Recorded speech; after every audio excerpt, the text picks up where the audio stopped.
There is no fear as potent as the fear of the unknown. No monstrous visage discovered yet has been as terrifying as the infinite potential for horror which exists before the mask is removed.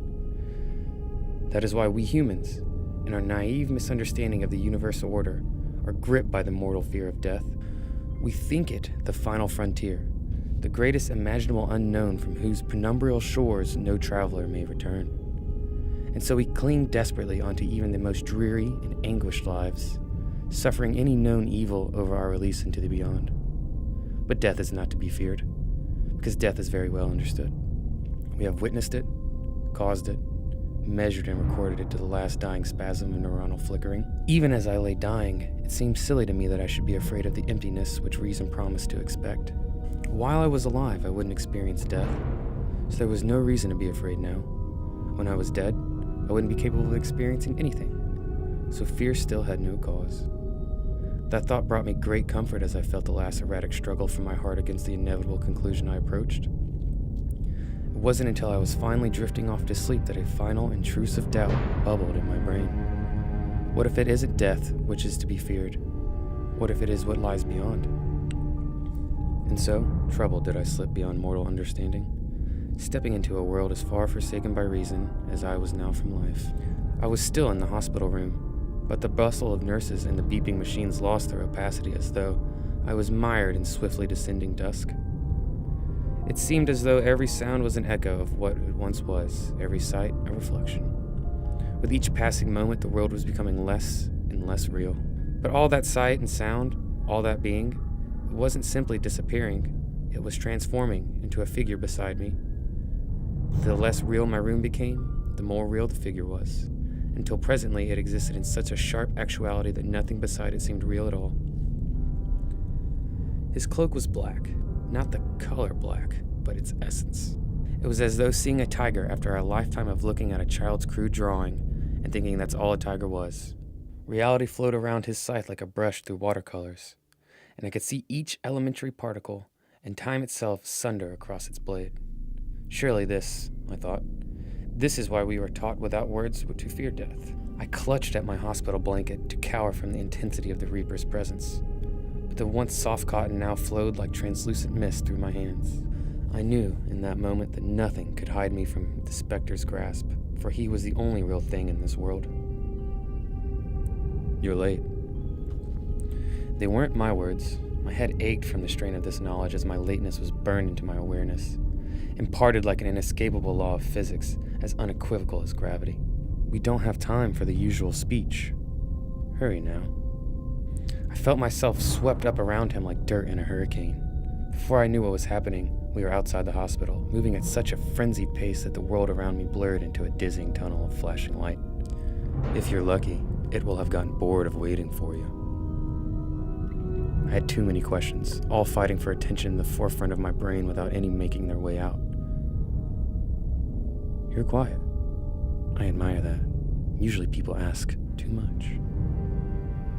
What's the point, I asked. My voice felt flat and dead compared to his overwhelming substance. How can I try to comprehend something so beyond mortal knowledge? You can't, but it's still human nature to ask. We weren't slowing. If anything, our pace was increasing. I wasn't running or flying or anything of that nature. It was more like the rest of the world was moving around us while we stood still. A vague darkness and heavy damp smell made me guess that we'd gone underground, but I couldn't say for sure. One question then I asked, what else is here besides you? And that is why questions are pointless. Death is not a place, nor a person. It's all there is. Troubling thought, made more so by the growing howl which began reverberating the rocks around me. We still seemed to be descending into the earth, and the air was growing warmer and denser now. The sound continued to mount as though the world itself was suffering. Then what is it? I asked.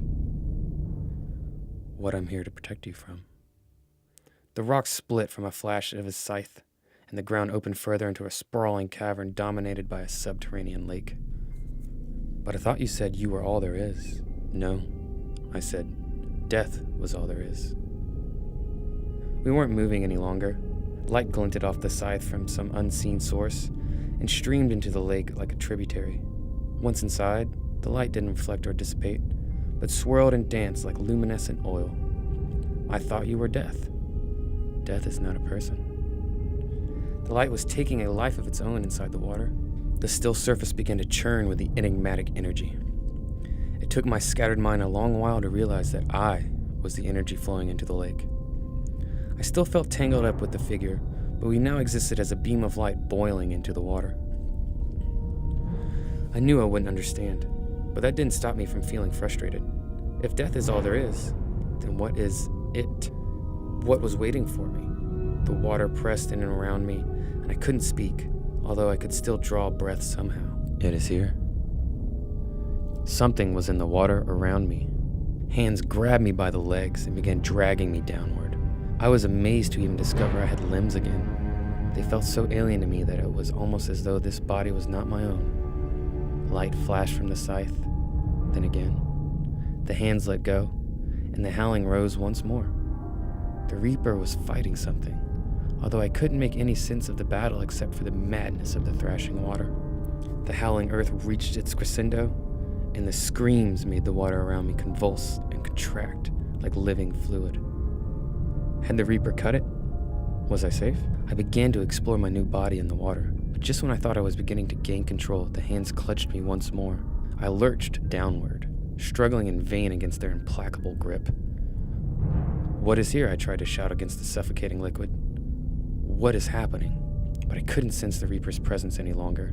The heat was unbearable, but the cold depths the hands were dragging me toward was even worse. I became aware of a blinding light at the bottom of the lake, and though I struggled, the hands dragged me onward. I'm sorry. I couldn't fight it off.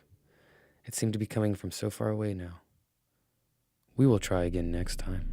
The pressure, the heat, the noise, the hands dragging me into the blinding light. I closed my eyes and screamed.